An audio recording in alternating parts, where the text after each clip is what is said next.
নবীর এক সাহাবী গো, নাম হলো আব্দুল্লাহ আনসারী, সবচাইতে গরিব সাহাবী। এই পাবনার জমিনে এত গরিব মানুষ নাই। আব্দুল্লাহ আনসারী বিবি ডাকতে বলে, স্বামী, ও আমার স্বামী গো, রহমতের নবী কি ওয়াজ করছে একটু বলেন গো। বলে, বিবি রে, আমার নবী ওয়াজ করছে কোন ব্যক্তি যদি 5 ওয়াক্ত সালাত, 5 ওয়াক্ত নামাজ যদি সময় মতো আদায় করতে পারে, রাসূলুল্লাহ তার হাত ধরে জান্নাতে নিয়ে যাবে। জোরে বলেন মারহাবা। বিবি ডাকতে বলে, স্বামী, স্বামী রে, জীবনে আপনার কাছে দামি কাপড় চাই না, জীবনে আপনার কাছে দামি পোশাক চাই না, জীবনে আপনার কাছে ভালো খাবার চাই না। আপনি আমাকে একটা সুযোগ করে দিবেন, যেহেতু আমি আপনার স্ত্রী, ঘরের লক্ষ্মীর স্বামী, যেহেতু আপনি সুযোগ করে দিলে আমি 5 ওয়াক্ত সালাত আদায় করতে পারবো। আপনি আমাকে একটা সুযোগ করে দিবেন, আমিও যেন 5 ওয়াক্ত নামাজ, 5 ওয়াক্ত সালাত সময় মতো সঠিকভাবে আদায় করতে পারি। ওই মুসিবতের দিনে আপনার হাত ধরে রাসূলুল্লাহর সঙ্গে যেন আমি জান্নাতে যেতে পারি। জোরে বলেন মারহাবা। কেমন বিবি দেখছেন? আর আমাদের বউগুলো কি কইতো? বউগুলো কইতো, আমার জন্য দামি কাপড় দিবা, রুহুল আমিন সিদ্দিকী এত টাকা ইনকাম করো, বড় স্বর্ণ প্রতি মাসে সোনার বালা বানাইবা। সোনা দিয়ে ভরে রাখলেও মন পাওয়া সম্ভব নয়, যে অবস্থা চলতেছে। আর পৃথিবীর মধ্যে আপনার স্ত্রী বলেন আর আমার স্ত্রী বলেন, একটা প্রবাদ সবসময় বলে, সেটা কি? আমি বিলে তোমার সংসার করলাম, না হলে করতাম না। জোরে কোন ঠিক কিনা? আপনি যত বড় হুজুর হন না কেন, একদিন আপনারা শোনাবেই। একদিন যদি একটু ত্রুটি হয়, বলবে আমি বিলে তোমার সংসার করলাম, তার মানে এর আগে পরে মনে হয় কেউ ছিল। কথা কয় না কেন? মহিলারা এই খোটাটা দেয় না, কথা কয় না কেন? আপনাকে দেয়নি? বুড়া হলেও দিব এক সময়, বুড়ো কালো, বুড়ো আমি বিলে তোরে টানলাম, তার মানে বোঝা গেল ইতিপূর্বে না আগে পরে কেউ ছিল। আমার মুসলমান বাবারা, আমার অনেক কথা কয় ভাই, এ তো আগে বুঝতাম না, এখন বিয়ে শাদী করাবার বুঝতে পারি কিছু না। কথা বুঝছেন? আমার মুসলমান বাবারা, আমার আল্লাহর নবীর সাহাবী প্রতিদিন রাসূলুল্লাহর পিছে সালাত আদায় করে, নামাজটা আদায় করে, নবীজির পিছে সালাত আদায় করে। সালাম ফিরানোর সঙ্গে সঙ্গে আসসালামু আলাইকুম ওয়া রাহমাতুল্লাহ, আসসালামু আলাইকুম ওয়া রাহমাতুল্লাহ। নবীজি সালাম ফিরা তাকায় দেখে আব্দুল্লাহ আনসারী দৌড় মারে শুধু বাড়ির দিকে দৌড়ায়া। সালাম ফিরায় একটা সেকেন্ড আর দাঁড়ায় না, দৌড় শুরু করে। আমার নবীজি বললেন, সাহাবীরা রে, আমি প্রায় দেখি আব্দুল্লাহ আনসারী নামাজে আসে, জামাত ঠিক আদায় করে, কিন্তু নামাজ শেষে দাঁড়ায় না, দৌড়তে বাড়ি চলে যায়। সাহাবীরা বলে, হুজুর নিশ্চিত বিবির প্রেমে পড়ছে, না হয় দুনিয়ার কোন ঝামেলার মধ্যে পড়ছে। আমার নবী কয়, না না, আমি নবী নিজেই খবর নিব আব্দুল্লাহ আনসারীর কি অবস্থা। এবার নবীজি নিজেই বাড়ি গেলেন, সালাম দা, আসসালামু আলাইকুম আহলাল বাইত। ও যুবক, আসসালামু আলাইকুম আহলাল বাইত। 3-3 সালাম দিলেন নবীজি, একবার উত্তর পাইলেন না। নবী মনে একটু কষ্ট পাইলেন, কষ্ট পায়া রাসূলুল্লাহ ফিরে চলে আসলেন। কারণ কোন বাড়ি প্রবেশ করলে সালাম দিলে যদি উত্তর না পাও, ওই বাড়ি ঢোকার কোন অনুমতি নাই রে বাবা। কিন্তু আমরা মুসলমানের বাড়ি কোনো সালাম নাই, ভিতরে ভাবি সব বাইকো ওর জুতা দিয়ে না পিটাই সারা যায়। কোন পর্দা ফরজ, নামাজও ফরজ, কিন্তু বাড়ির ভিতর ঢুইকা দেয়া ভাবি সব ভালো আছে। রাগ করেননি আবার? আপনারা রাগ করতেছেন তো উত্তর দিচ্ছেন না। হ্যাঁ, এর মুসলমান, মুসলমানের বাড়ি ঢুকতে গেলে সালাম বিনিময় করতে হবে, অনুমতি ক্রমে, অনুমতি ছাড়া ঢুকা যাবে কথা বুঝছেন? কিন্তু আমাদের দেশে হুজুরের বাড়ি বলেন আর মৌলভী বাড়ি বলেন আর মুন্সির বাড়ি বলেন, কোনো অনুমতি নেই। ভিতরে ঢুকছে, কাট করে ঢুকে গেছে, ঢুকে যায় কয়, ভাবি ভাই কই? ভাই তো কেবলমাত্র বাজারে গেল। আর বদমাইশ ভাবিও সামনে দাঁড়ায় থাকে, ওদের বাচ্চাও ঢুকে দিতে পারে বাড়ির ভিতরে, যা বাদাম দেখি কে আলো দেখে, ও নিজে যাচ্ছে, ও নিজেই চলে যাচ্ছে আগায়। লজ্জা শরম হায়া সব খেয়ে ফেলছে। লজ্জাপতির পাতা এখন একটু বেটে বেটে বেশি খাওয়াতে হবে, কারণ যে অবস্থা চলতেছে দেশের, লজ্জাপতির পাতার ব্যতিক্রম কিছু আর নাই। জোরে কোন ঠিক কিনা? এই জন্য 5টা গুণের নারী বিয়ে করা লাগবে। যুবক শোনো গো, এই 5টা গুণের নারী যদি বিয়ে করতে পারো, দুনিয়ার মধ্যে শান্তি ফিরে পাবা। অনেক মা বোন আছে, আজকে বলে যাব, এই 5টা গুণের নারী বিয়ে হওয়ার কথা মুসলমান শুনে নাও। আমরা যারা করে ফেলেছি তারা তো করেই ফেলেছি, বদলায়েন না। আবার বাবারা আমার যারা করেন নাই তাদের জন্য বলে যাব, এই 5টা গুণের নারী ছিল নবীজির আম্মা জানের ভিতরে। এই 5টা গুণের নারী ছিল গাউসে পাকের মার ভিতরে। জোরে বলেন মারহাবা। আর একটু জোরে বলেন, আর একটু জোরে বলেন। পৃথিবীর মধ্যে বাঘের পেটে বাঘ ডাসা হয়, বিড়াল হয় না। এই জন্য আমাদেরকে 5টা গুণের নারী বিয়ে করতে হবে। এই গুণবতী যদি না হয় জীবনটা বরবাদ। এই সংসারে শান্তি যদি আনতে চাও, সংসারে যদি ভালো আদর্শবান ছেলে মেয়ে বানাইতে চাও, যদি ফ্যাটকারি যদি ভালো না হয়, মাল ভালো হওয়া সম্ভব নয়। এই জন্য আগে ফ্যাটকারিটা ভালো হওয়ার দরকার আছে কি না? সাজ যেমন বেকা, পিঠেও সেমনি বেকা। ফ্যাটকারি ভালো না, সব বাপ। জোরে বলেন ঠিক কিনা? ও যুবক শোনো, শোনো গো, কথাগুলো ভালো করে খেয়াল করে শোনো। রাসূল ফিরে আসলেন, পিছন থেকে আব্দুল্লাহ আনসারী সালাম দেয়, আসসালামু আলাইকুম। ওয়ালাইকুম আসসালাম ইয়া রাসূলুল্লাহ। ওয়ালাইকুম আসসালাম ইয়া হাবিবাল্লাহ। ওয়ালাইকুম আসসালাম ইয়া রাহমাতাল লিল আলামিন। নবী বলে, আনসারী রে, তুমি 3বার সালামের জবাব দিলা, তার মানে আর বুঝতে বাকি নাই তুমি 3বারই আমার সালাম শুনেছিল, উত্তর দাও নাই। আনসারী বলে, ইয়া রাসূলুল্লাহ ইয়া হাবিবাল্লাহ, কেন জবাব দিই নাই আমি উত্তর দিতে পারবো না। যদি দয়া করে আমার বাড়িতে যাইতেন তাহলে বলতে পারতাম কেন আমি উত্তর দিই নাই। নবী বলে, চলো চলো চলো। আনসারীর বাড়িতে নবী চলে গেলেন। যা দেখে আনসারী যখন দরজা খুলে দিলেন, আব্দুল্লাহ আনসারী ঘরের ভিতরে বিশাল একখানা গর্ত খোঁজা পাইলেন। নবী বললেন, আনসারী গর্ত কেন ঘরের মধ্যে খোঁড়া? বলে, ইয়া রাসূলুল্লাহ ইয়া হাবিবাল্লাহ, আপনি যখন আমারে সালাম দিয়েছিলেন নবী গো, মায়ের নবী,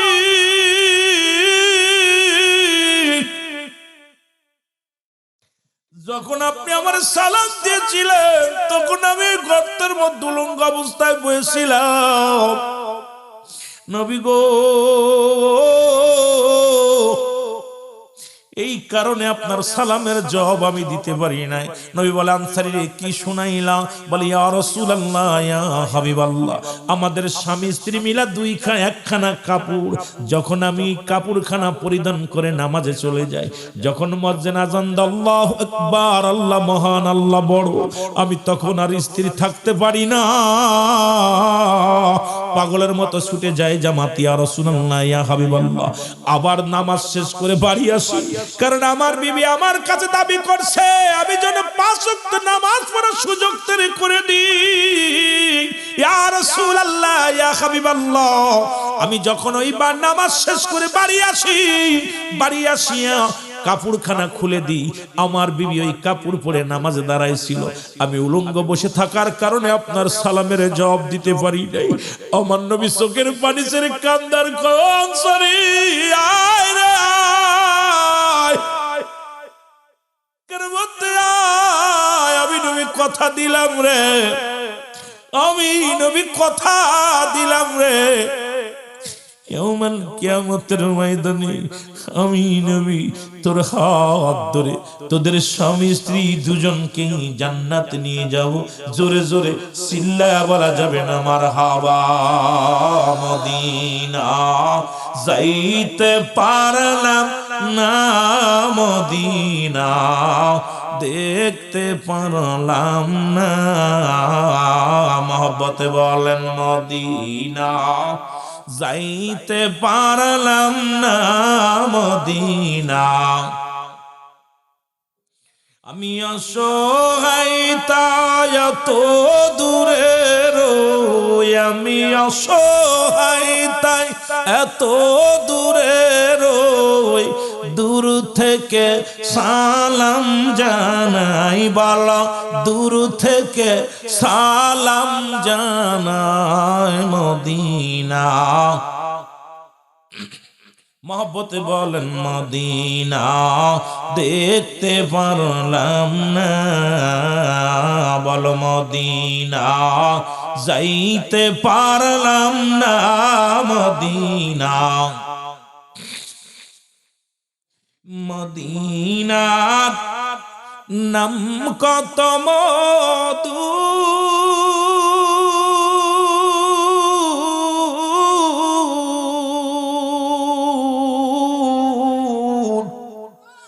মদিনা আর যে কত দূর,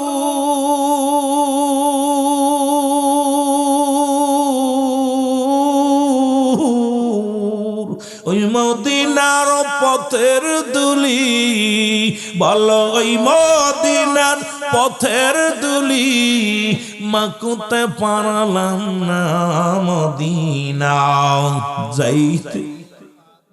আরো জোরে বলেন মদিনা যাইতে পারলাম না, মদিনা। আমি অসহায় তাই এত দূরে রই, আমি অসহায় তাই এত দূরে রই, শুধুই সালাম জানাই, বলো শুধুই সালাম জানাই মদিনা যাইতে পারলাম না, মদিনা। আরো জোরে বলেন মদিনা যাইতে পারলাম না, মদিনা। মদিনার নাম কত সুন্দর,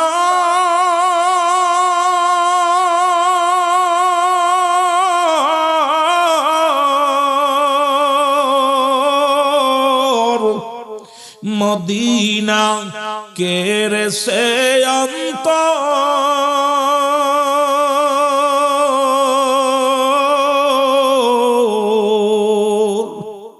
এই পাবনা জিলার সালাম খানি, পাবনা জিলার সালাম খানি পৌঁছাই দিও মদিনায়, বলো পৌঁছাই দিও মদিনায়, মদিনা। মদিনা দেখতে পারলাম না, বলো মদিনা মদিনা। এ দুনিয়ার মুসলমান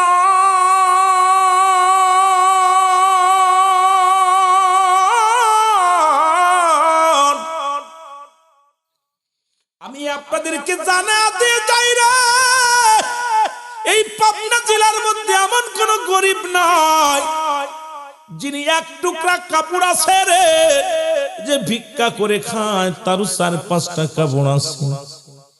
আজকে মাহফিল যারা করতেছেন মুসলমান শুনে নেন, এই আরিয়া পাড়ার জমিনের মধ্যে এমন কোন গরিব নাই যার এক টুকরা কাপড় আছে।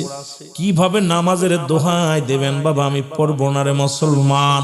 রে এক টুকরা কাপড় দিয়া যদি নবীর সাহাবীরা স্বামী স্ত্রী নামাজ পড়তে পারে গো, আর তুমি আমি ওজর কোন কি ওজর দিবা? ওজর দেওয়ার মতো কোনো পথ নাই, কারণ রাসূলুল্লাহর কাছে 1 নাম্বার ছিল প্রিয় নামাজ।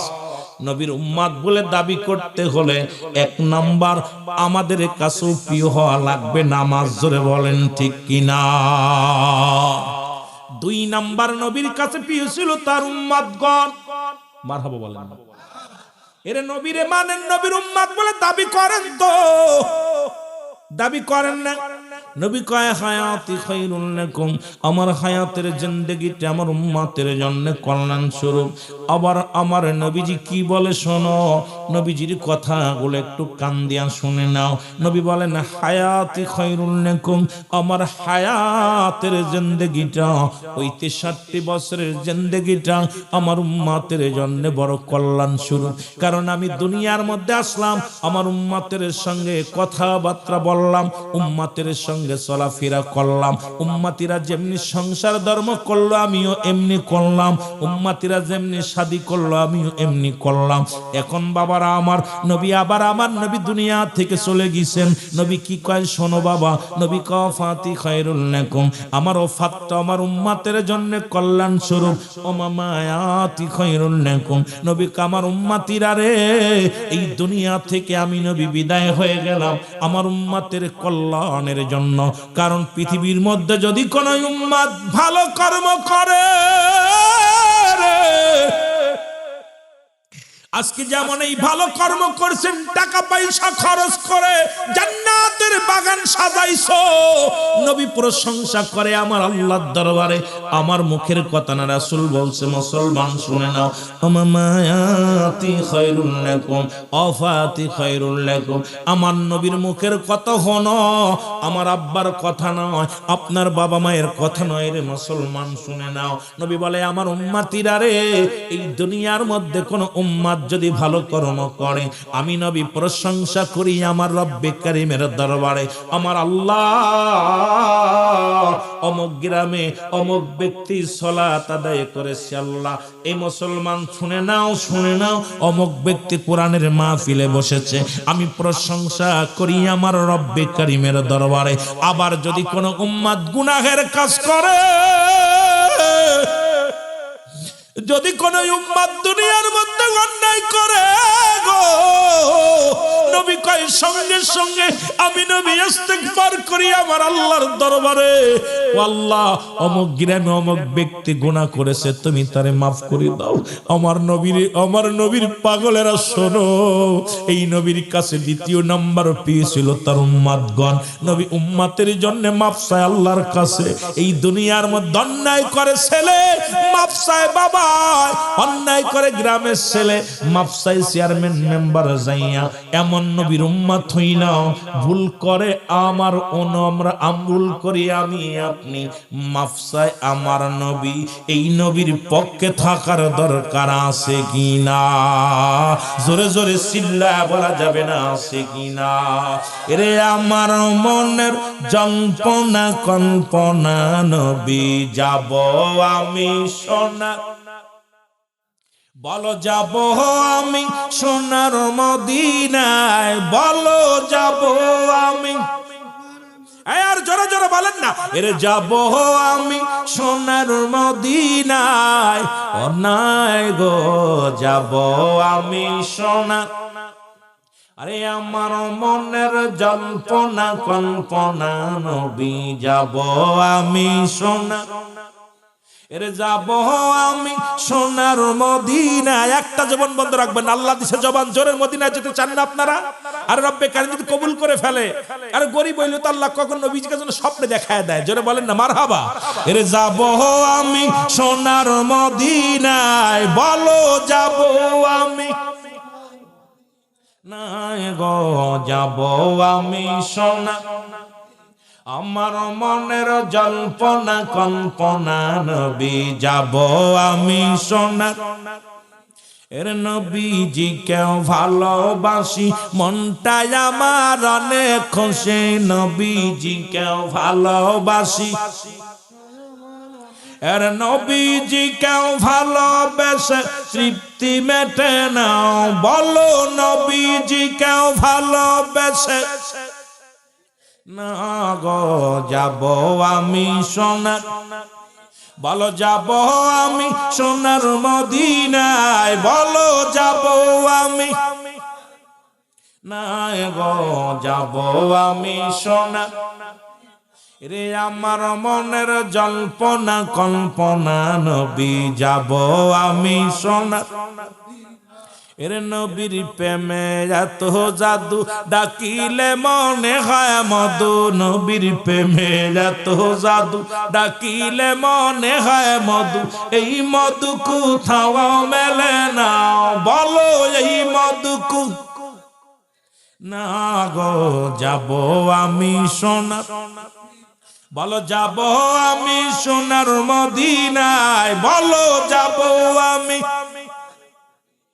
না গো যাব আমি সোনা আমার মনের জল্পনা কল্পনা নবী যাব আমি এ দুনিয়ার মুসলমান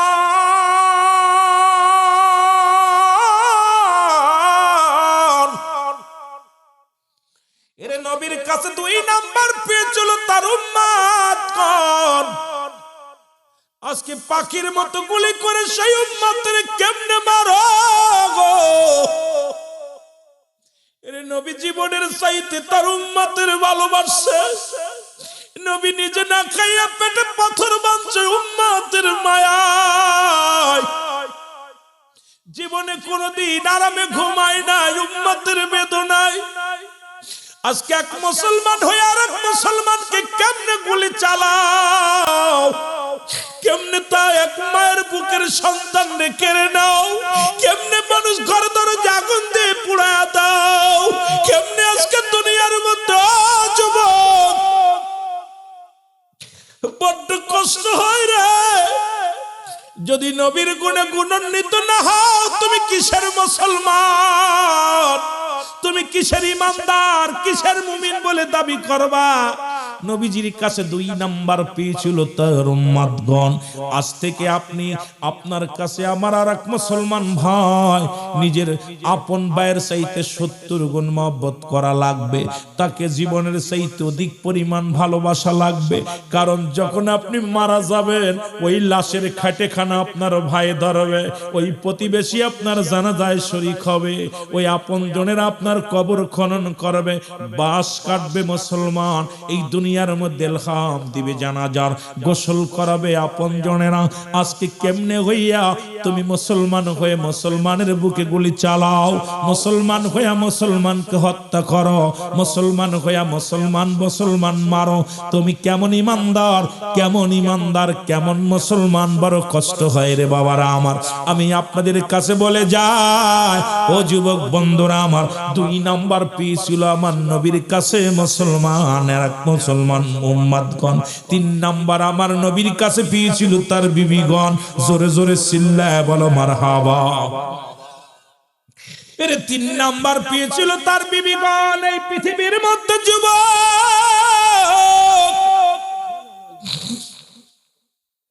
রাসূলুল্লাহর কাছে 3 নাম্বার পেয়েছিল তার বিবিগণ এর মুসলমান আজকে আমার দেশের অনেক বক্তৃতাকে নিয়ে অনেক পজিটিভ নেগেটিভ কথা বলে শোনো নবী যখন বিয়ে করলো নবীর বয়স 25 এই 25 বছরে বিয়ে করলাম মাজান খাদিজাকে খাদিজার বয়স 40 কারণটা কি একটু বুঝা দিয়ে যাই আপনাদেরকে আবার নবীর বয়স যখন 53 বিয়ে করলাম মাজান আয়েশা সিদ্দিকা নবীজি বুঝাইলেন মেয়েরা শোনো তোমার স্বামী যদি বয়স্ক হয় এই দুনিয়ার মধ্যে খবরদার তাকে অসম্মান করো না আবার তোমার স্বামী যদি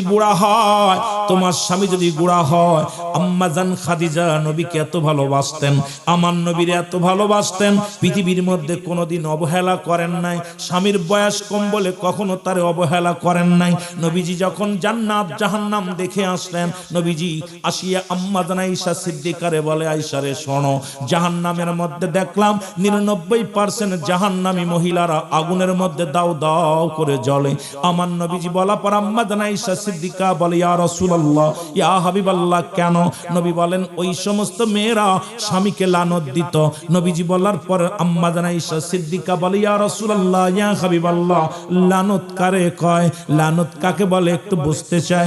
আমার নবী বললেন যে সমস্ত মেয়েরা স্বামীকে গালি দেয়, স্বামীকে অভিশাপ দেয়, স্বামীকে অসম্মান করে, সমস্ত নামাজ, সমস্ত রোজা, সমস্ত যাকাত বরবাদ হয়ে যাবে। এ আমার যুবকেরা শোনো, যে সমস্ত মেয়েরা স্বামীর দুর্নাম মানুষের কাছে করে, স্বামীকে গালি দেয়, স্বামীকে অভিশাপ দেয়, খোদার কসম সব ইবাদত বরবাদ হয়ে যাবে। আমার নবীজি বললেন, আমার নবী ডাকতে বলো আয়েশা শোনো, ওই সমস্ত নারীরা কিয়ামত পর্যন্ত জাহান্নামে জ্বলবে এবং যখন কিয়ামত সংগঠিত হবে ওই জাহান্নামের নিম্ন স্তরের মধ্যে তাদের ছুঁড়ে মারা হবে।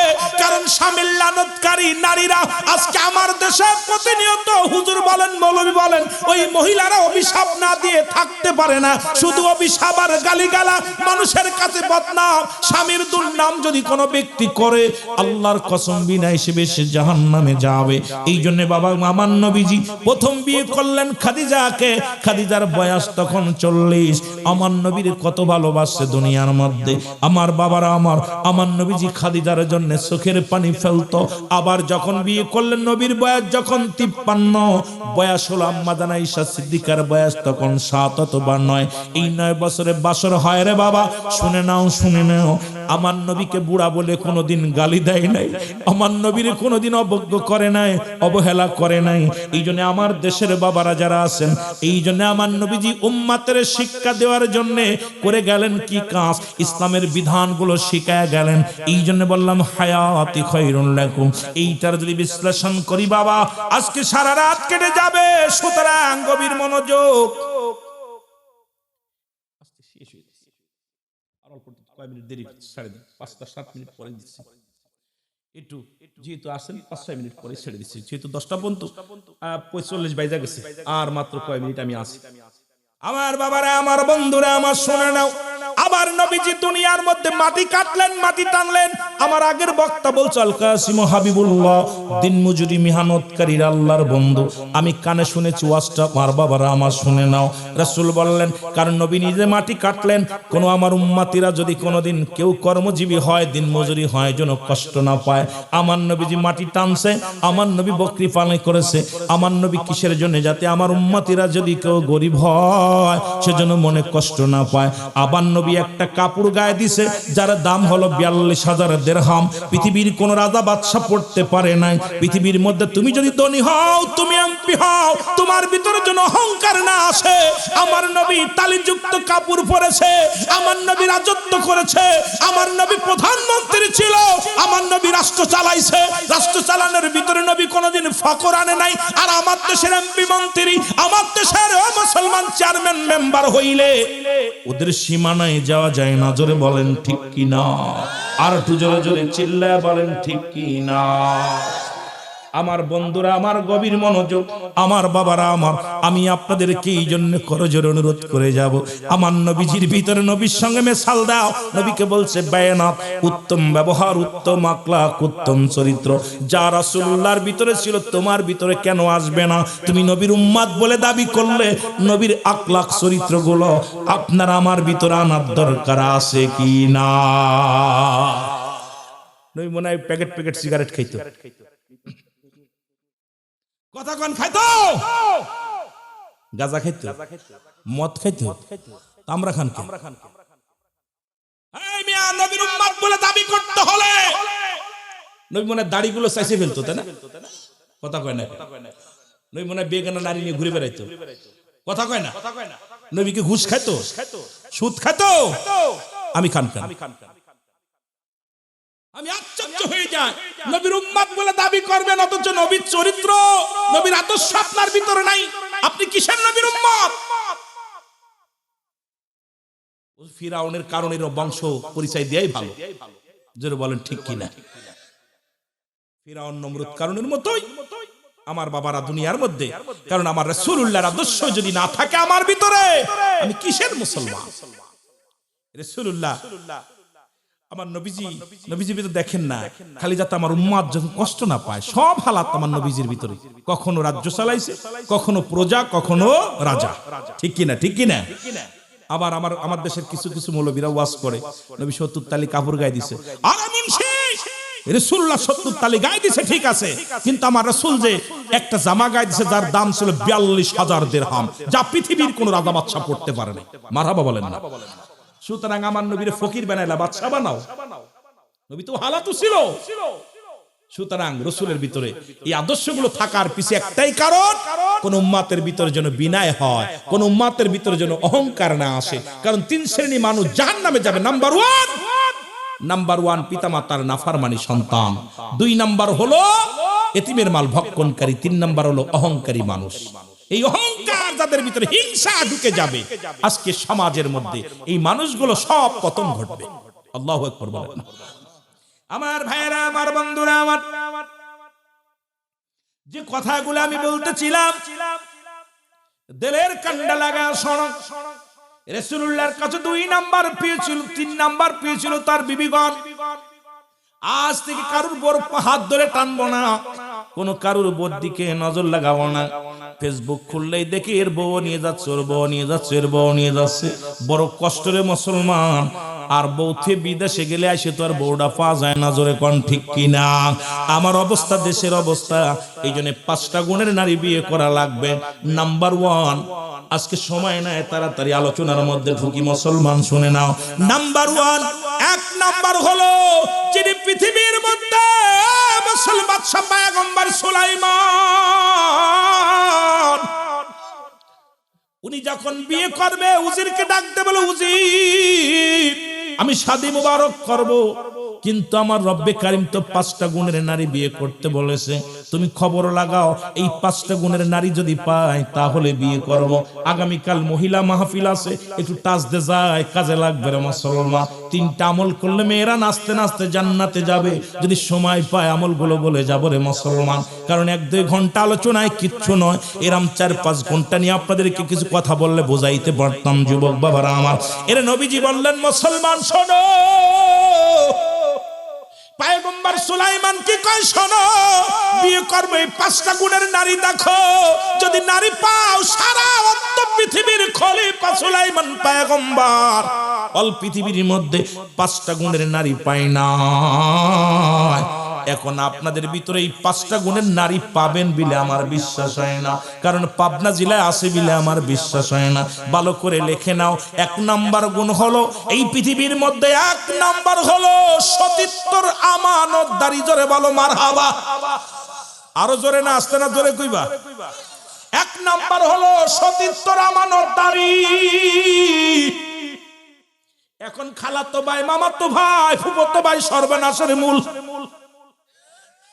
এই যুবকরা কথা কয় না, কারণ মামাতো ভাইয়ের চেহারা দেখা হারাম।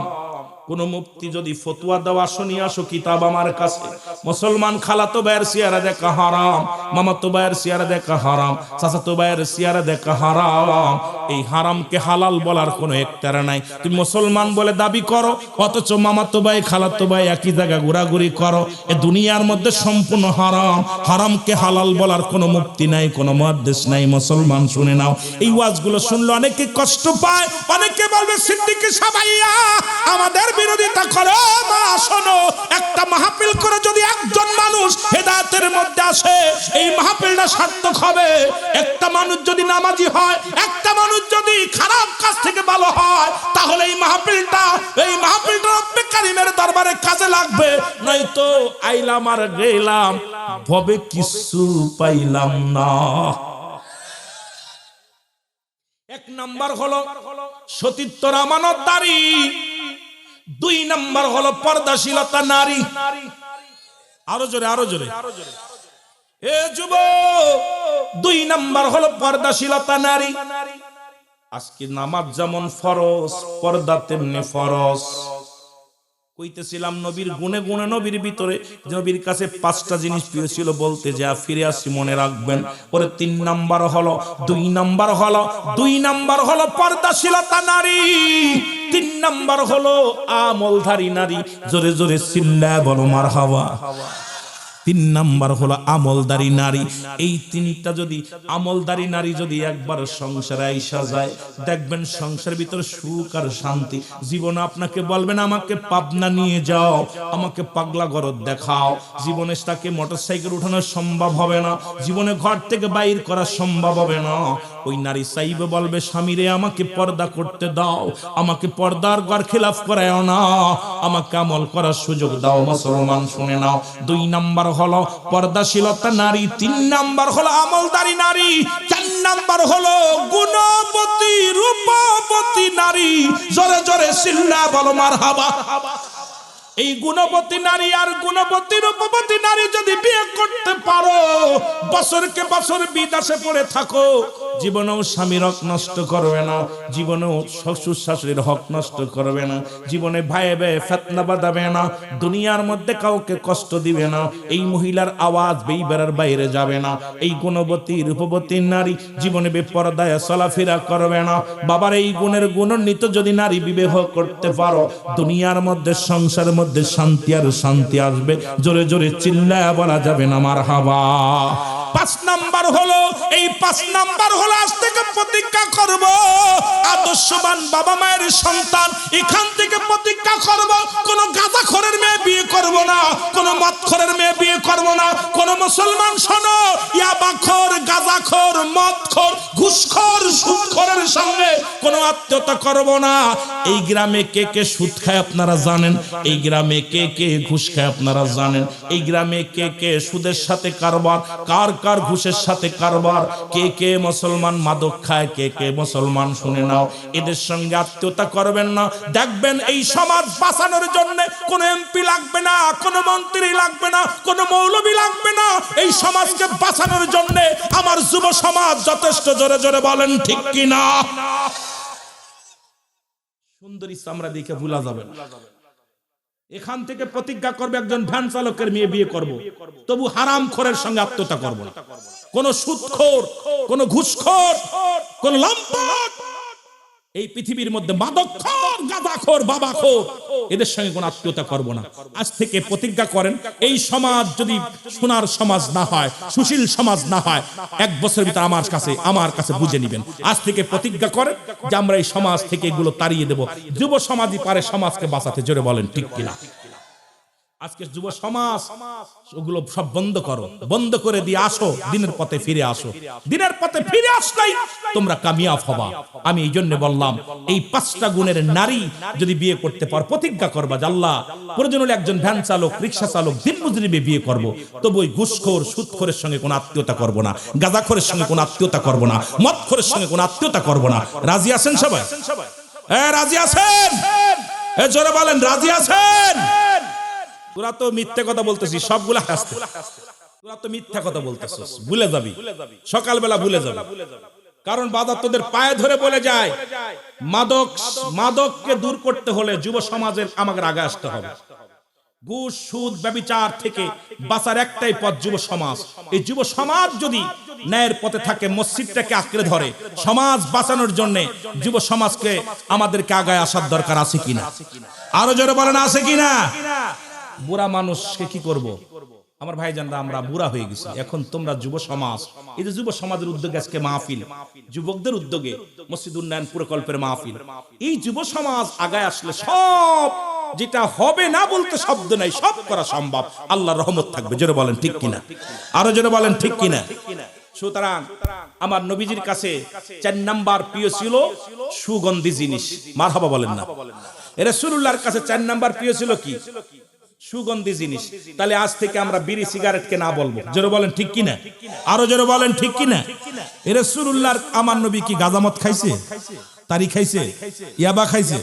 তাহলে আপনি আমি যদি খাই, মায়ের নাভির সঙ্গে আপনার নাভিটা জুড়াইয়া দিছে, যাতে করে কুরক্ত খাওয়াইছে, আল্লাহ মুখ দিয়ে খাওয়াই নাই। এই মুখ দিয়ে জিকির করবেন, কোরআন পড়বেন, নবীর দুরূদ পড়বেন, মা বাবার ডাকবেন, সুন্দর কথাগুলো মুখ দিয়ে বাইর করবেন। আল্লাহ মুখ দিয়ে নাফাক পানি খাওয়াই নাই। আপনাকে নাফাক পানি খাওয়াইছে কোথায়? আপনার কুরক্ত খাওয়াইছে, মান নাভির সঙ্গে আপনার নাভিটা জুড়াইয়া দিছে। যেই মুখটারে পবিত্র রাখছে, সেই মুখের মধ্যে কেমনে বিড়ি টান দেয়, সেই মুখের মধ্যে কেমনে গাঁজা দেয়, কেমনে ইয়াবা দেয়, কেমনে ফেন্সিডিল, কেমনে মদ দেয়, আমার যুব সমাজের কাছে আমার করজোরে দাবি, আজ থেকে এই মুখের ভিতরকে আমরা মুখটারে পবিত্র রাখতে চাই কি চাই না? আরো জোরে বলেন, চাই কি চাই না? কারণ এই কবরের ভিতরে মুখের থুতু মুবারক হবে কালি। এই কালি যার যার আমল নামা তার লেখা লাগবে। এই মুখের থুতু মুবারক হবে কালি, ডান হাতের শাহাদত আঙ্গুল মুবারক হবে কলম। এ যুবক, এই দুনিয়ার মধ্যে তুমি যা করেছো সব আমল নামা তোমার লেখা লাগবে নিজ হাতে। আজকে যার যার আমল নামা তার লেখা লাগবে। সুতরাং বাঁচার কোনো পথ নাই, বাঁচার কোনো পথ নাই। এই জন্য আমি আপনাদেরকে অনুরোধ করব, যেহেতু আমাদের অতিথি আসছেন, উনি কথা বলবেন। আপনারা সমাজ অবস্থা ভালো না, কারণ তসবিহ সুতা ছিঁড়ে গেলে যেমন ধরে রাখা যায় না, মানুষের পরে একটার পর একটা বিপদ আসতেছে। দেখেন কঠিন কঠিন রোগ, যে সমস্ত রোগের নাম কে আপনার ডাক্তাররাও জানে না, শত শত রোগ, এত কঠিন রোগ আল্লাহ দিছে। এরপরে বালা মুসিবত, ভাইয়ের সঙ্গে ভাইয়ের বিরোধ, ভাইয়ের সঙ্গে ভাইয়ের মাল লগে বাবা। এই দুনিয়ার মুসলমান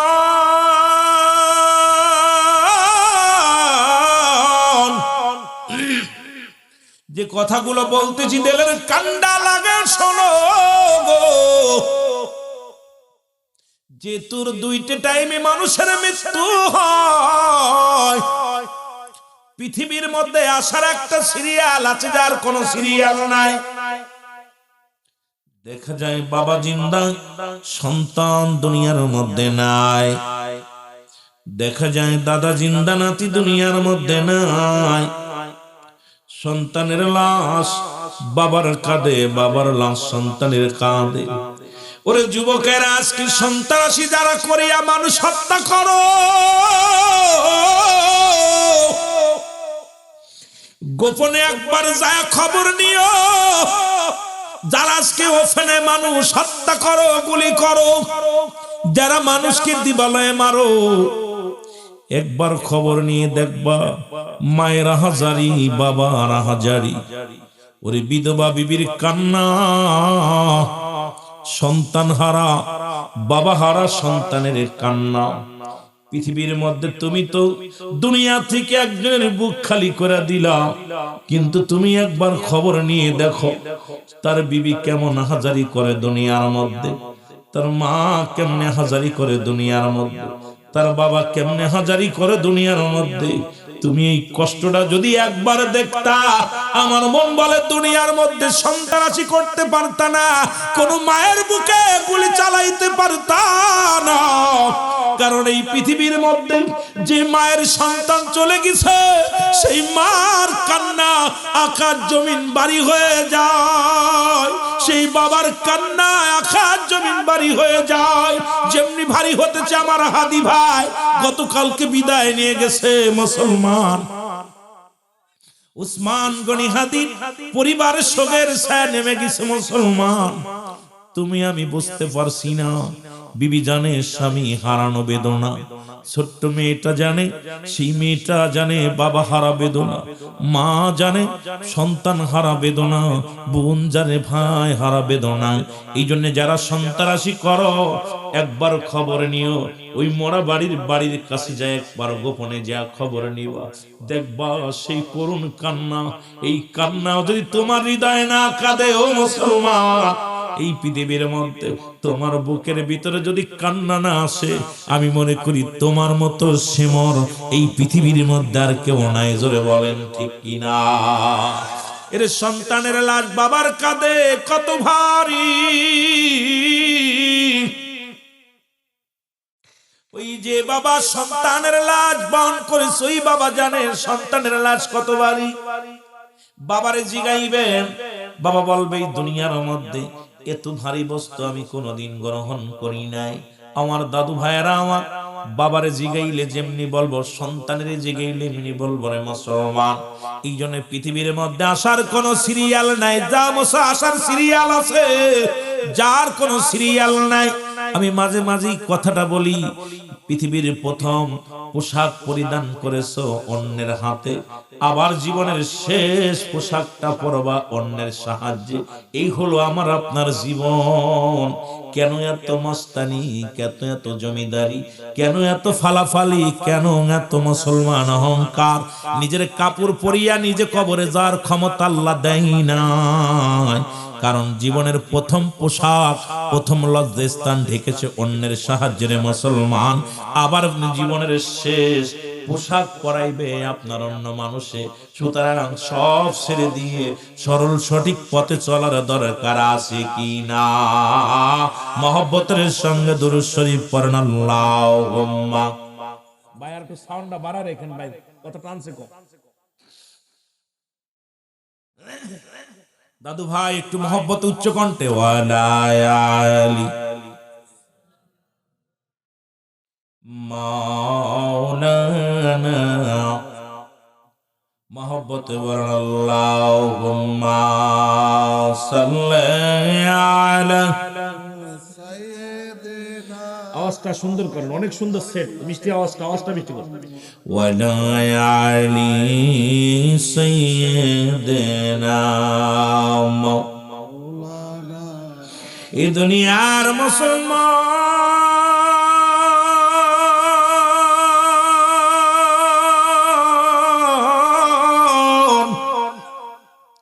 নবীজি বললেন সাহাবীরা, রে তোমরা কি আমার সাথে জান্নাতে যেতে চাও?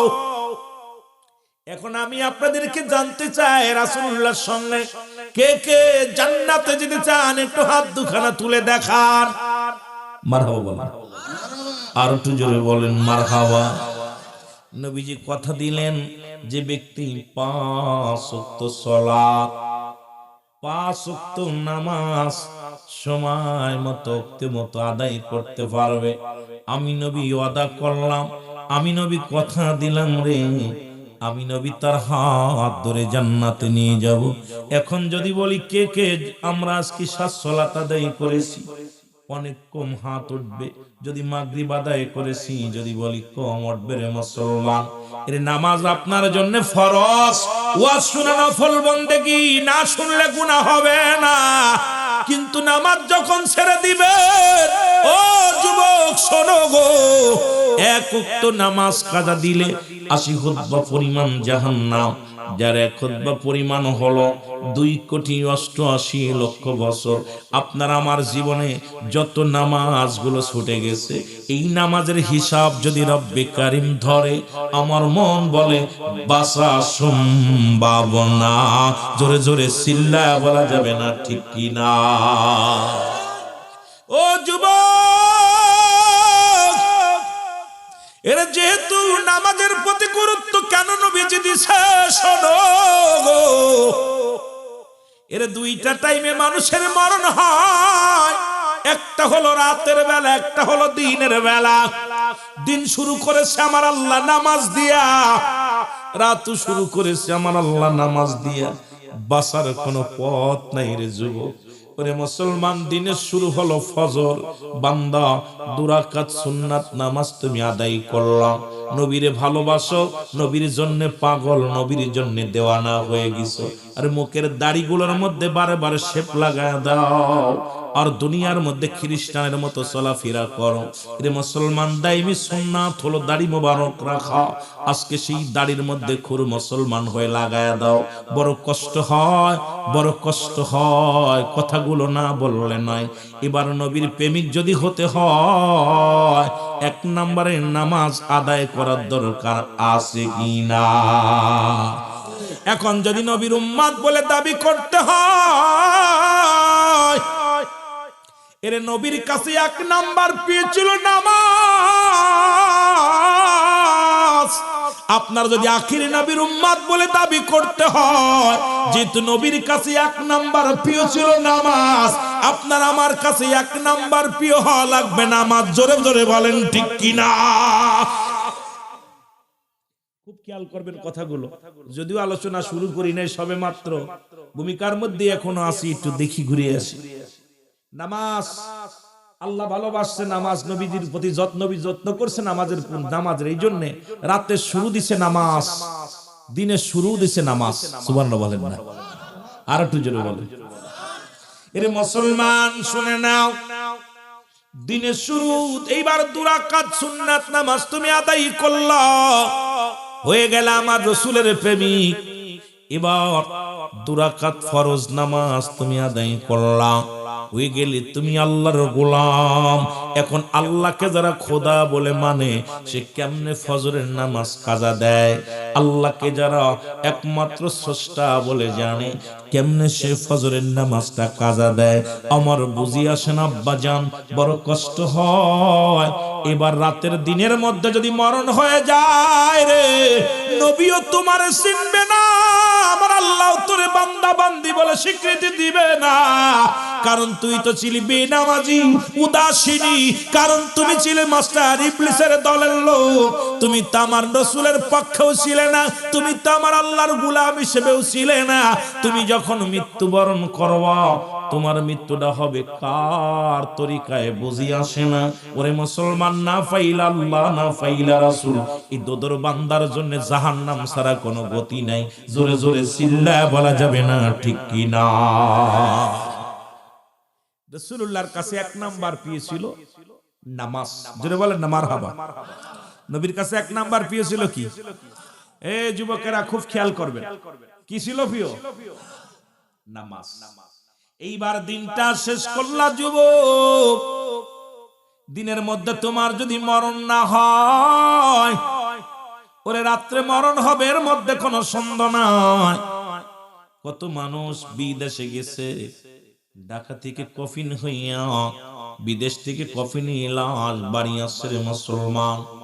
এরে হাদি ভাইয়ের দেহখানা নিয়ে যাওয়া হলো, বাংলাদেশ থেকেও বাইরের রাষ্ট্রে নিয়ে যাওয়া হলো। রব্বে কারিম লিখে রাখছে, মালাকুল মউত পাঠায়া দিছে, এই দুনিয়ার মায়া ছেড়ে চলে গেছে।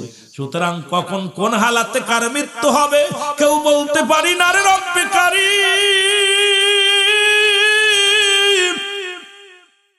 যেখানে মৃত্যু দাও, ওই মৃত্যুটা যেন ঈমানের সঙ্গে মরণ হয় রে। ওই মরণের সময় যেন জবান দিয়ে কালেমা উচ্চারণ হয় গো। আরে মরণ থেকে পালানোর মতো কোনো পথ নাই, মরণ থেকে পালানোর কোনো উপায় নাই। ওরে মুসলমান, আদম নবী থেকে শুরু করে পৃথিবীর মধ্যে কত পয়গম্বর কত নবী আসলো, সব বিদায় নিছে। একমাত্র স্রষ্টা থাকবে, সৃষ্টি থাকবে না। যেটা মরণের ওষুধ খুঁজতে যাইয়া 25 জন নবীর কথা উল্লেখ আছে কোরআনুল কারীমের মধ্যে, আরেকজনের কথা উল্লেখ আছে লোকমান হাকিমের কথা রে মুসলমান। উনি যখন যাইতেন ঝোর জঙ্গলে, ও সব গাছগুলো ডেকে ডেকে বলতো, লোকমান তুমি কই যাও? আমাকে পান করলে গ্যাসের রোগ সেরে যাবে, আমাকে পান করলে মুসলমান মাথার ব্যথা সেরে যাবে, আমাকে পান করলে জ্বর সেরে যাবে, আমাকে খাইলে তোমার কি হবে, তোমার অষ্টরোগ সেরে যাবে, আমাকে পান করলে চন্ডিস সেরে যাবে, আমাকে পান করলে এটা সেরে যাবে। লোকমান হাকিম সারা পৃথিবীর মধ্যে চক্র মারলেন, খোদা গো দেখি দি মরণ থেকে বাঁচার কোনো গাছ আসেনি। মুসলমান শুনে নাও, পৃথিবীর বড় বড় জঙ্গল দিয়ে ঘুরতে ঘুরতে কোনদিন উনি পায় না।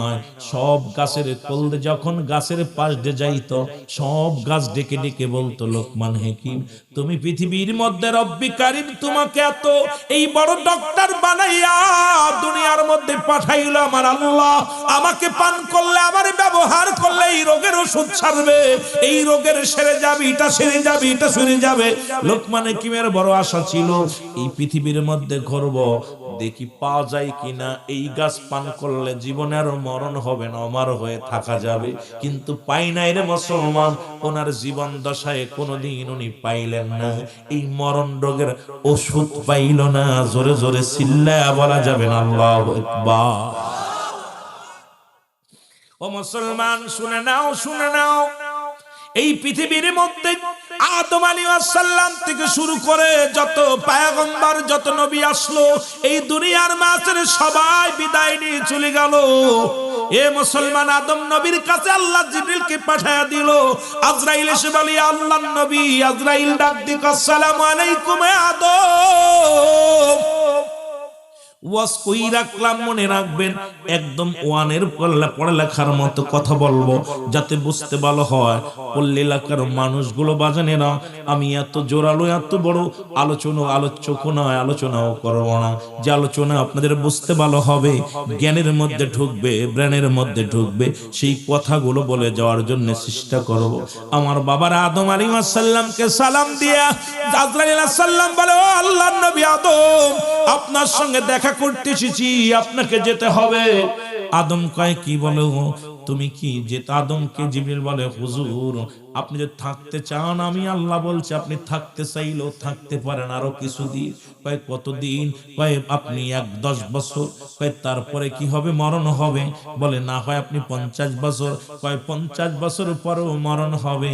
কয় এই যে বকরি একটা দেখছেন, এই যে গরুটা দেখলেন, এর গায়ে যত পশম আছে, এতদিন আপনি জীবিত, হায়াত চাইলে রব্বে কারিম হায়াত দান করবে। আদম আলাইহিস সালাম বলে তারপরে কি হবে? বলে তারপরেও আপনার মরণ হবে। আদম আলাইহিস সালাম ডাক দিয়ে বলে, জিবরিল রে, যদি মরণই হয়, যদি 1000 বছর পরও যদি মরতে হয়, এই দুনিয়ায় থাকার আর কোনো স্বাদ নাই। কারণ এই দুনিয়া বড় মিশা, এই দুনিয়া বালহোয়া কেলাব, এই দুনিয়া হলো পচা দুর্গন্ধ মরি। মানুষের চরিত্র হলো কুকুরের চরিত্র। মুসলমান, এই পৃথিবীর মধ্যে কুকুর যেমন মরি পাইলে খুশি হয়, এই দুনিয়ার মানুষগুলো সম্পদ পাইলে এই সম্পদের কাছে ঈমান বিক্রি করে রে। ও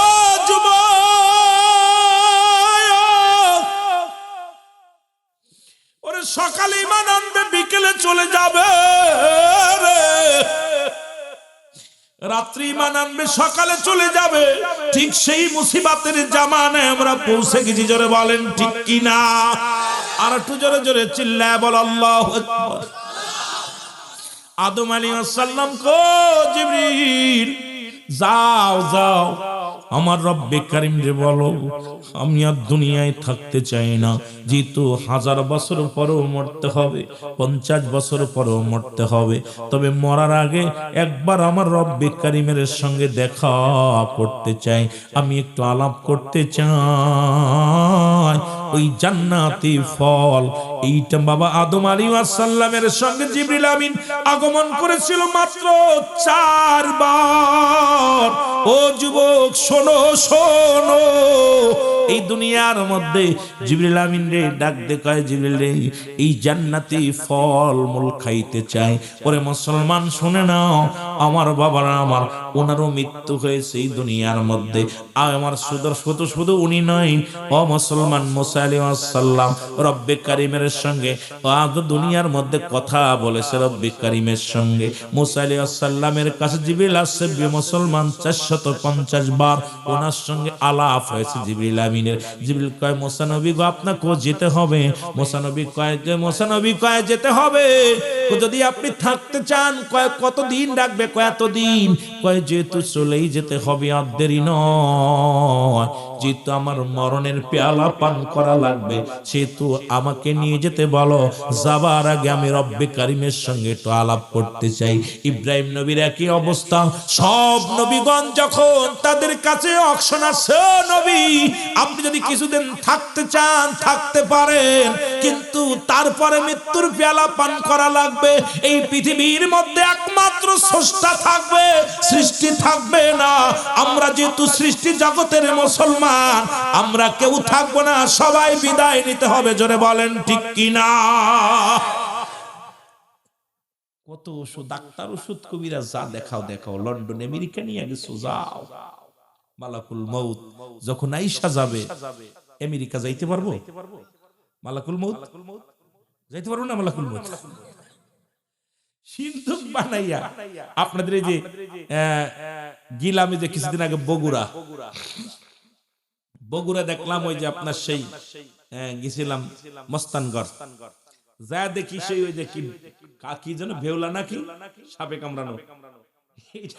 আমি ঢুকি নাই, আমার সহকারীরা ঢুকছিল। ওই যে আমার সহকারীরা 2 জন ঢুকছে, আমি আর ঢুকি নাই। আমি দেখলাম, মাজারটা গেলাম, কিন্তু একটু ঘুরে ঘুরে দেখলাম। দেখা পরে ওই উনার বলে সাপে সব জায়গা মরার ভয়ে উনি সিন্ধুক বানাইছে। সিন্ধুক বানায় রাখছে, ওর ভিতরে ঢুকছে আজরাইল আলাইহিস সালাম সাফ হইয়া। মারহাবা বলেন, আর একটু জোরে বলেন না। আপনারা জানেন, আরো শুনলে নয়, আপনার সাদ্দাত জান্নাত বানাইছিল না? কথা বলেন, কি বানাইছিল? সাদ্দাত জান্নাত বানাইছিল। বানাইয়া অনেকগুলো সাদ্দাত বানাইছে, বানাইয়া জান্নাতের চারিপাশে ঘিরে রাখছে যাতে আজরাইল আর চিনতে না পারে। কথা বুঝছেননি? মরণে ফাঁকি দিতেছে। এখন মালাকুল মউত পাঠাই দিছে আজরাইল, আল্লাহ যাও ওর জানটা কবজ। আজরাইল আয়া দেখে অনেকগুলো সাদ্দাত, কার জান কবজ করব? চারিদিকে যেদিকে তাকাই এটাই তো একই রকম চেহারা, একই রকম চেহারা। আজরাইল আলাইহিস সালাম বলছে, আল্লাহ এ কোন উপায় করবো, এখন তো যেদিকে তাকাই সেটাই তো সাদ্দাত, নকল কোনটা আসল কোনটা চিনা বড় দায়। আল্লাহ কর মউত কয়টা দিছি? কয় মউত তবে 10টাই। কয় 10টা বাজলি দেখবে আসলটা পড়ে যাইব। সুবহানাল্লাহ কইতেন। আর একটু জোরে বলেন। আসলটা বাঁচতে পারতো না, কারণ নকল গুলো থাকবে, আসলটা যেই আসলটা যখন ভিতরে ঢুকতে গেছে আজরাইল পিছন থেকে পাঞ্জাবি টান দিছে, কই যাও? কই এত সুন্দর করে বানাইলাম একটু দেখবো। কই আল্লাহ কইছে ঢুকতে পারবি না। আজরাইল আমার একটু সুযোগ দাও, ভিতরে ঢুকবো, খালি দেখা চলে আসবো। আজরাইল কই হবে না, আল্লাহ কইছে হবে না, কারণ ওই সময় আর পাচ্ছ না। দুনিয়া থেকে অনেক আফসোস করেছিল, ওনার কান্না দেখে আজরাইল কান্না এসে গেছিল। আজরাইল একদিন আল্লাহ রাব্বুল আলামিন জিজ্ঞাসা, আজরাইল তুমি কি জীবনে কোনো জান কবাজ করতে যায় কাঁদছো, কোনো কষ্ট করেছো? কত মায়ের কোল খালি করছো, কত সন্তানকে বিধবা, মাকে বিধবা করছো, স্ত্রীকে বিধবা করছো, এই দুনিয়ার মধ্যে এক বাবার এক কোল আরো নিয়ে চলে আইছো, তুমি কি জীবনে মায়া লাগে না? কাল্লা আমার 2বার কাঁদছি আমি। কয়বার? কথা বলেন না, কয়বার? 2বার কাঁদছি, আমার চোখে পানি আসছে। একবার হলো যখন ওই সাগরের মধ্যে একটা মার জান কবাজ করেছিলাম, সাগরের উত্তপ্ত ঢেউয়ের মধ্যে একটা বাচ্চা প্রসব করলো মা, সঙ্গে সঙ্গে আপনি আমাকে হুকুম দিলেন, উল্টায় পাল্টায় একদম শেষ করে সব করে মেরে ফেললাম। মার গর্ভে থেকে একটা সন্তান বাইর হলো, এইটার একটা তক্তার পরে দিয়া ওর মারও জানটা কবাজ করলাম। ওই দিন আমি কেঁদেছিলাম, আল্লাহ এই শিশুটার এই সাগরের মধ্যে ফেলাই দিলাম, সবাই জানটা কবাজ করলাম, মেরে রাইখা দিলা, আল্লাহ এর কি অবস্থা? ওইটা দেখে আমি কাঁদছিলাম। আর একটা দিন সাদ্দাত যখন জান্নাতে প্রবেশ করলো, তখন আমি আল্লাহর অনেক অনুনয় বিনয় করেছিল আমার কাছে যে এক নজর দেখবো, ওর কান্না দেখে আমার চোখ দিয়ে পানি চলে এসেছিল। মারহাবা বলেন না। আল্লাহ কয় চিনছো নি? কয় না চিনি নাই তো। কয় 2 লোকই একই লোক। সুবহানাল্লাহ কইতে নিলে জোরে বলেন না। 2টা লোকই একই লোক। কয় ওই সাদ্দাতের মাকে যখন জান কবাজ করেছিলাম, ওই সাগরের মধ্যে উত্তপ্ত ঢেউয়ের মধ্যে আমি রব্বে কারীম ওকে বাঁচিয়ে রাখছিলাম। আর পৃথিবীতে বাঁচানোর হাকিকতটা শুনবা, ওকে ওই তক্তার পরে ভাসতে ভাসতে যায় একটা জঙ্গলার মধ্যে ঢোকে, জঙ্গলার ভিতরে বাঘিনীর বাচ্চা মারা যায়, বাঘিনীর দুধ খায়া, বাঘের দুধ বাঘিনীর দুধ খায়া আমি আল্লাহকে লালন পালন করলাম, বড় বানাইলাম। ওই কমনে হারামখোর কথা বুঝিনি, এত এই বাঘের দুধ খায়া মানুষকে বাঁচাইলাম, এইটা বড় হইয়া নাফরমানি করছে আমার লগে। আল্লাহু আকবার বলেন। আর একটু জোরে বলেন। অসংখ্য নাফরমান আছি আমরা, অসংখ্য নাফরমান। কারণ আল্লাহ রাব্বুল আলামিন এত দয়া করছে, আল্লাহর গোলামি করি না, বন্দেগী করি না, ঠিক মতো নামাজ পড়ি না, ঠিক মতো সঠিক পথে চলি না, ঈমান আকীদার পথে চলি না, আমরা শরীয়ত মোতাবেক চলি না। ও যখন অসুস্থ হয়ে যায় বারবার আল্লাহর কাছে পানা চাই, যেই সুস্থই না। যেটা বলেন ঠিক কিনা? অনেক ছেলের আছে পরীক্ষার আগে দেখবেন, পরীক্ষার আগে বাবারে বাবা 5 ওয়াক্ত জায়গা 12 ওয়াক্ত পড়ে। কথা কইতেন নি? তাসবিহও ছাড়ে না, নামাজও ছাড়ে না, কপালে দাগ পড়ে যায়। যেই পরীক্ষায় পাস করে ওরে আর খুঁজে পাওয়া যায় না। ও ডেটিং ফ্যান পইরা, ইংলিশ ফ্যান পইরা খালি এদিক ওদিক ঘোরাঘুরি করে। কি তারে ভাই এমন অবস্থা? ওর আযান দিতেছে আল্লাহ হাইয়া আলাস সালাহ হাইয়া আলাল ফালাহ, কল্লার হাইয়া আলাস সালাহ, নামাজের জন্য হাইয়া আলাল ফালাহ, কল্যাণের জন্য ও দৌড়াইতেছে মহিলার পাসপোর্ট। জোরে বলেন ঠিক কিনা? বুঝলা গেছে রব্বে কারীম রে। এই নাফরমান গুলো, এদের যে কি অবস্থা হবে, আল্লাহ কামিনান নাস, মানুষের মধ্যে মায়া করলো, তারা বলবে আমার নেতার ঈমান আনছে, বিল্লাহি আল্লাহর প্রতি, বিল আখির আখিরাতের প্রতি বিশ্বাস স্থাপন করছে। ওয়া মা হুম বিমুমিনিন। একদল মুনাফিক তৎকালীন জামানায় ছিল, এখনো অসংখ্য মুনাফিক আছে, সকালে ঈমান আনতেছে, বিকেলে চলে যাচ্ছে। জোরে বলেন ঠিক কিনা? আর একটু জোরে বলেন ঠিক কিনা? ঈমান বেচা কিনা। আর এই যে সামনে আসতেছে নির্বাচন, যদি আল্লাহ না করুক নির্বাচন হয়, কি হবে জানি না, তবে নির্বাচন যদি হয় দেখবেন চার আর বিড়ি সিগারেটের মধ্যে কেমনে ঈমান চলে যায়। জোরে বলেন ঠিক কিনা? ঈমান চলে যাবে খালি চার মধ্যে আর বিড়ির মধ্যে। কথা কোন ঠিক কিনা? এই অবস্থা। আল্লাহ ভালো মাফ করুক, আল্লাহ আমাদেরকে মাফ করুক। আর এখনকে যে নেতাগুলো আছে দেখবেন মুসি মেতর সবার, ওদিন দেখলাম একজন বলতেছে, একজন পিসেব মানুষ, উনি 15 লক্ষ টাকা মন্দিরে দান করছে, আরো মন্দির যেন হয় দোয়া করতেছে, দোয়া করতেছে। যাক, আল্লাহ ওনার হায়াতের মধ্যে বরকত দান করুক। কিন্তু আমার বাবাগুলো গভীর মনোযোগ, বড় কষ্ট লাগছে এখানে। আমার একটা কষ্ট লাগে কথাগুলো বলতেছি, যে আমরা মুসলমান হইয়া মুসলমানদের সাহায্য বাদ দেওয়া মুসলিমদের সাহায্য করতেছি, করো ভাই, তবে এত উৎসাহিত দিও না। কারণ উৎসাহ এই নির্বাচন আমরা যেন ইমানই, এখন বর্তমান যে সিচুয়েশন চলতেছে, বর্তমান ইমানের দাম কম, আমাদের ক্ষমতার দাম বেশি হয়ে গেছে। ক্ষমতা ছেড়ে দাও, ইমানের দামটা বাড়াও। জোরে বলেন ঠিক কিনা, আরো জোরে বলেন ঠিক কিনা। ক্ষমতা কয় বছর? 5 বছর, 10 বছর, 15 বছর, কিন্তু ইমান নিয়ে যদি না যেতে পারো কবরে, আবাদান আবাদান চিরস্থায়ী থাকতে হবে। কোথায়?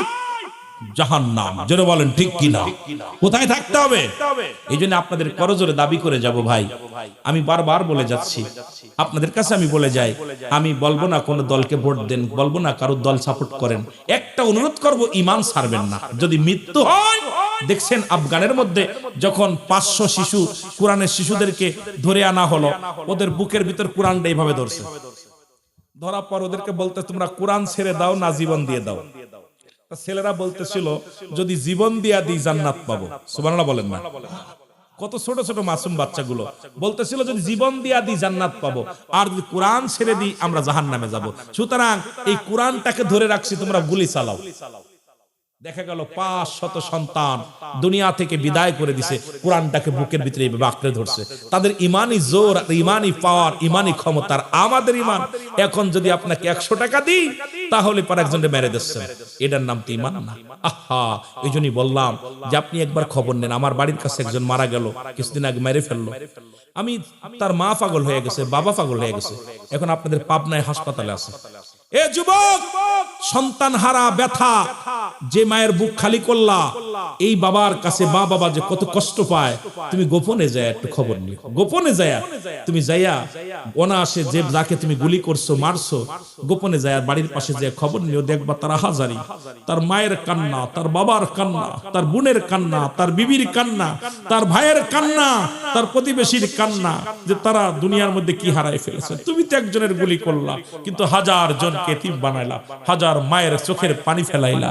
এটার নাম তো ইসলাম হতে পারে না। আমাদের মুসলমান, কাফের বেঈমানেরা যা করেছিল, ঠিক আয়ামে জাহিলা জামানায় যা হয়েছিল, তার চাইতে বেশি উলঙ্গ বেহায়াপনা বর্তমান চলতেছে। জোরে বলেন ঠিক কিনা। আমার ভাইরা, আমার বন্ধুরা, আমার কথাগুলো বলতে গেলে অনেক কষ্ট হয়। আমার বন্ধুগণ, নামাজের কথা নবীজি বললেন 5 ওয়াক্ত সালাত মনে আসেনি? যদি কোনো ব্যক্তি আদায় করে, আমি নবী আদায় করলাম, আমি নবী তার হাত ধরে জান্নাতে নিব। সবাই প্রতিজ্ঞা করছেন, হাত উঠাইছেন, যেতে চান রাসূলুল্লাহর সঙ্গে জান্নাতে। সুতরাং আপনার এই দাবিটা যদি পূরণ করেন, কিয়ামত পর্যন্ত দায়ী থাকবেন আমার রব্বি কারীমের দরবারে।